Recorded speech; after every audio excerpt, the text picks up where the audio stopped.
આગળ વધીએ, અંબાલાલ પટેલે પણ આગાહી વ્યક્ત કરી છે। આજે રાજ્યમાં આંધી વંટોળ સાથે વરસાદની શક્યતા વ્યક્ત કરવામાં આવી છે। જી હા, 28મી મે થી જૂનની શરૂઆતમાં વરસાદની સંભાવના છે।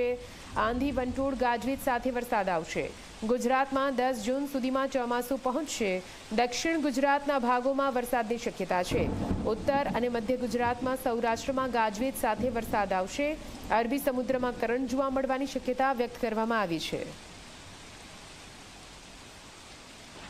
તારીખ 28મી મે થી જૂનની શરૂઆત સુધીમાં સૌરાષ્ટ્રના કેટલાક ભાગો અને ઉત્તર સૌરાષ્ટ્રના ભાગો તેમજ ઉત્તર ગુજરાતના ભાગો અને મધ્ય ગુજરાતના ભાગો, પંચમહાલના ભાગો, દાહોદ વગેરે ભાગો, અરવલ્લીના ભાગોમાં વરસાદ થવાની શક્યતા રહેશે।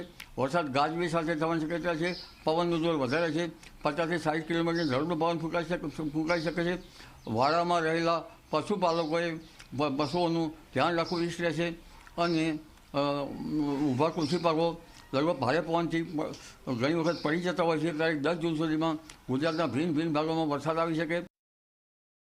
રાજસ્થાનના સંલગ્ન ભાગોમાં ભારે ગરમી પડતા ત્યાં હવાનું હળવું દબાણ ઊભું થતાં ભારે ગંધ વિક્ષ ફૂંકાશે અને ભારે પવન સાથે ઉત્તર ગુજરાતના ભાગો, સંલગ્ન ભાગો અને લગભગ ઉત્તર ભારતના કેટલાક ભાગોમાં આંધી વંટોળનું પ્રમાણ વધુ રહેશે। એક બાજુ ઉત્તર ભારતમાં પશ્ચિમી વિક્ષોભની અસર પણ અસર રહેશે। સાયક્લોનિક સર્ક્યુલેશનની અસર રહેશે અને અરબ સાગરના ભેજની અસર રહેશે, જેના કારણે ગુજરાતમાં વરસાદ આવવાની શક્યતા રહેશે।